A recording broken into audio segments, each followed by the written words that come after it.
Good morning बच्चों। आज हम कक्षा 8वीं में इतिहास का 7वां अध्याय जिसका शीर्षक है भारतीय गणतंत्र की स्थापना। भारत देश की स्वतंत्रता के बाद यहाँ पर सबसे बड़ी समस्या भारतीयों के सामने ये थी कि भारत देश के आज़ाद होने के बाद यहाँ पर कौन सा तंत्र शासन करेगा, मतलब राजतंत्र होगा या गणतंत्र होगा। इस समस्या का समाधान इस पाठ में आप लोग अध्ययन करेंगे कि किस प्रकार से यहाँ पर गणतंत्र की स्थापना की गई थी। मतलब पहले तो राजतंत्र था जिसमें राजाओं का शासन होता था, जिसमें उत्तराधिकारी मतलब उसमें वंशानुगत शासन चलता था, किंतु अब वो समय नहीं था। यहाँ पर अब गणतंत्र, वहाँ इसमें जनता के द्वारा सरकार का चुनाव किया गया और यहाँ पर गणतंत्र की स्थापना हुई थी। तो भारतीय गणतंत्र की स्थापना यहाँ पर किस प्रकार से हुई इसके बारे में हम लोग अध्ययन करेंगे, जिसमें द्वितीय विश्व युद्ध के बाद यहाँ पर द्वितीय विश्व युद्ध कब हुआ था। यहाँ पर देखोगे तो ये द्वितीय विश्व युद्ध 1939 को प्रारंभ हुआ था। इसमें द्वितीय विश्व युद्ध के बाद इंग्लैंड में कोई यह समझ चुका था कि इंग्लैंड यह समझ चुका था कि अब भारत को उसे छोड़कर उसका राज नहीं चलेगा, उसे छोड़कर ही जाना पड़ेगा। और इसीलिए यहाँ पर वो क्या किया था, इसीलिए वह तत्कालीन प्रधानमंत्री एटली, उस समय जो प्रधानमंत्री थे वहाँ पर एटली, उन्होंने इंग्लैंड के जो प्रधानमंत्री थे उस समय 1946 में एटली, वो यह घोषणा करना पड़ा कि वह जल्दी ही भारत को छोड़ना चाहते हैं। और फिर उन्होंने यह सत्ता हस्तांतरण के संबंध में भारतीय नेताओं से बातचीत की थी और बातचीत करने पर विचार किया। उन्होंने अपने कैबिनेट में 3 मंत्रियों के अंतरिम सरकार बनाया था और संविधान संगठित करने का प्रस्ताव पारित किया था, तथा प्रस्ताव में यह कहा गया कि संविधान सभा में प्रांतीय विधानसभाओं द्वारा चुने हुए व्यक्तियों और भारतीय रियासतों के राजाओं द्वारा मनोनीत व्यक्ति ही शामिल होंगे। जो कैबिनेट मिशन बनाया था, उन्होंने जो अंतरिम सरकार के लिए जो कैबिनेट मिशन बनाया था उसमें उसने घोषणा किया गया था अपने प्रस्ताव में कि संविधान सभा में प्रांतीय विधानसभाओं के द्वारा जो चुने हुए व्यक्ति हैं वे लोग और भारतीय रियासतों में राजाओं द्वारा मनोनीत जो व्यक्ति हैं वे शामिल रहेंगे कैबिनेट मिशन में। इसी प्रकार से इसी को ही हम कैबिनेट मिशन कहते हैं। अब देखते हैं हम लोग अंतरिम सरकार की स्थापना किस प्रकार से की गई। इस प्रकार यहाँ पर देखेंगे, यहाँ पर वायसराय लॉर्ड वेवेल के आमंत्रण पर केंद्र में पंडित जवाहरलाल नेहरू के नेतृत्व में अंतरिम सरकार 1946 में बनी। और इसके अलावा डॉक्टर राजेंद्र प्रसाद की अध्यक्षता तथा में संविधान सभा का गठन किया गया था, जिसे दिसंबर 1948 में अपना काम शुरू किया था। लेकिन मुस्लिम लीग तथा यहाँ पर राजाओं ने उसे भाग नहीं लेने दिया।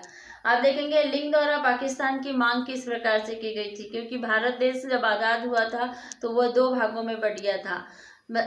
इसके पहले एक भाग और किया गया था सन 1905 में, जिसमें बंगाल को अलग कर दिया गया था। और जब भारत देश आज़ाद हुआ था तो उस समय पाकिस्तान को भी अलग कर दिया गया था।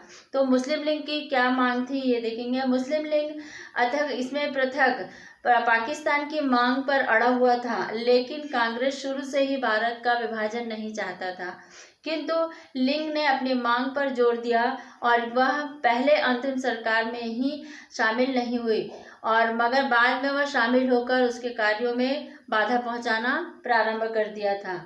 अब लीग की सीधी कार्यवाही दिवस किस प्रकार से मनाए गए इसमें आप देखेंगे। अब मुस्लिम लीग की हर कीमत पर पाकिस्तान को चाहने लगी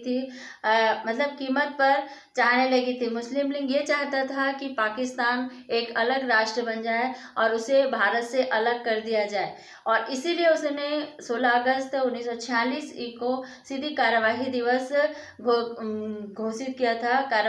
घोषित किया, जिसके कारण से बंगाल, बिहार, मुंबई आदि स्थानों में यहाँ पर सांप्रदायिक दंगे भड़क उठे थे। इन दंगों में हिंदू मुस्लिम में जो फूट हुआ था या भयंकर मारकाट मचा हुआ था। इस दंगों को रोकने के लिए अंग्रेज ने कोई भी विशेष प्रयास नहीं किया था। इस प्रकार कुछ ही महीनों में बहुत से लोग मारे गए और लाखों लोग बेघर हो गए थे। परंतु इस समय छत्तीसगढ़ में किसी भी प्रकार का दंगा फसाद नहीं हुआ था, क्योंकि यहाँ पर शांति स्थापित थी, जो यहाँ की जनता के भाईचारे का एक प्रतीक माना जाता है। सांप्रदायिक दंगों के से गांधी जी को बहुत ही अत्यंत दुखी हुए थे। उन्होंने यहाँ पर दंगाग्रस्त क्षेत्रों का दौरा किया और शांति स्थापित करने का प्रयास किया था। माउंटबेटन की योजना किस प्रकार से थी? जो लॉर्ड माउंटबेटन वहाँ पर वायसराय बनकर आए थे, उनकी योजनाएं किस प्रकार की थी? अराजकता के ऐसे वातावरण में मार्च 1947 में लॉर्ड माउंटबेटन एक नया वायसराय बनकर भारत आए थे। उन्होंने दोनों संप्रदायों के प्रमुख नेताओं से बातचीत की और इसके पश्चात उन्होंने भारत का विभाजन कर 2 स्वतंत्र राष्ट्र बनाया था, जिसमें एक भारत था और एक पाकिस्तान की योजना प्रस्तुत की थी।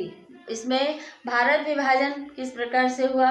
कांग्रेस शुरू से ही भारत में की एकता और अखंडता चाहती थी, मगर उसने हिंदू मुस्लिम के आपसी झगड़े का अंत करने के लिए भारत विभाजन को न चाहते हुए भी वह स्वीकार कर लिया था, क्योंकि इतना ज़्यादा यहाँ पर भारतीयों को हानि हुई थी, चाहे वह हिंदू हो चाहे मुसलमान हो, कि इसमें भारत के विभाजन को लेकर, पाकिस्तान को अलग करने के लिए मुस्लिम लीग ने हिंदू मुस्लिम के बीच में दंगा फसाद करना चालू किया और बहुत सारे लोग मारे गए थे, जिसमें बहुत सारे लोग बेघर हो गए थे।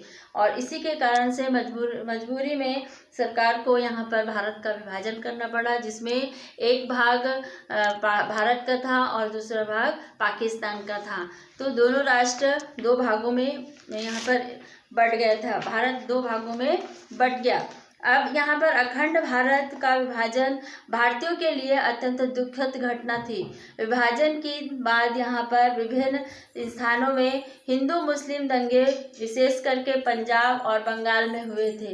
वे दंगे इसमें अंधविश्वास वातावरण बनाते रहे और इससे धन और जन की हानि होती रही थी और ये समाज के विकास में बाधक होते गया। इसलिए विभिन्न धर्मों के लोगों को हमेशा मिलजुल कर रहना चाहिए। भारत विभाजन में कई आर्थिक समस्याएं भी पैदा हुई थी और इसमें जूट और सूती कपड़े के लिए अधिकांश कारखाने भारत में ही रह गए थे और इसमें मगर जूट और कपास उत्पादन करने में अधिकांशतः पाकिस्तान के चले गए थे। यहाँ पर भारत और पाकिस्तान में विभाजन होने से सबसे बड़ा नुकसान व्यापार को हुआ था, क्योंकि यहाँ पर जिस प्रकार से जूट वस्त्र या सूती वस्त्र के जो कारखाने थे वे भारत में ही रह गए थे, किंतु जो कपास का उत्पादन होता था वो क्षेत्र पाकिस्तान में चले गया था। इसलिए इससे जो कपड़ा उद्योग था उसको भारी नुकसान उठाना पड़ा था। जो इसमें गेहूं, चावल और सिंचाई के अधिकांश क्षेत्र पाकिस्तान के क्षेत्र में चले गए थे और कुछ दिनों तक का भारत पर अन्न का अभाव था और इसमें जो पाकिस्तान का भाग जो अलग हुआ था उसमें जिसमें बहुत ज़्यादा अनाज का उत्पादन होता था वो भाग पाकिस्तान में चले गया और इसी के कारण से भारत को बहुत दिनों तक का यहाँ पर अनाज की कमी का सामना करना पड़ा और उसी समय में अकाल भी इस क्षेत्र में अकाल भी घोषित हुआ था। अब देखते हैं इसमें भारतीय स्वतंत्रता अधिनियम किस प्रकार से है। माउंटबेटन के आधार पर यहाँ भारतीय स्वतंत्रता अधिनियम इंग्लैंड के संसद द्वारा पारित किया गया था। 18 जुलाई 1947 को पारित किया गया। इसमें व्यवस्था थी कि 15 अगस्त 1947 को भारत और पाकिस्तान 2 नए राष्ट्र बन जाएंगे, मतलब नए राष्ट्रों के रूप में ग्रहण करेंगे और इसके बाद उन पर इंग्लैंड का कोई भी अधिकार नहीं रहेगा। तो यहाँ पर माउंटबेटन में जो भारतीय स्वतंत्रता अधिनियम में जो घोषणा की थी उसमें ये घोषणा की गई थी कि कि यहाँ पर जब भारत और पाकिस्तान जो अलग होंगे, इसमें दोनों अपने आप को स्वतंत्र राष्ट्र घोषित कर देंगे और उसके कारण से कोई भी फिर उसके बाद इसमें दोनों राष्ट्रों में अंग्रेजों का कोई भी मतलब अधिकार नहीं रहेगा।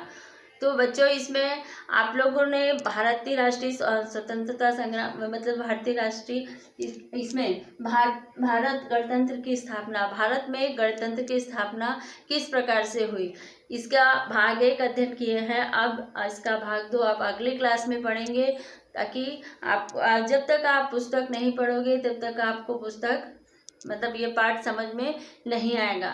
तो सारे बच्चे ध्यान से पाठ को पढ़कर उसका प्रश्न उत्तर लिखेंगे। ठीक है, थैंक यू।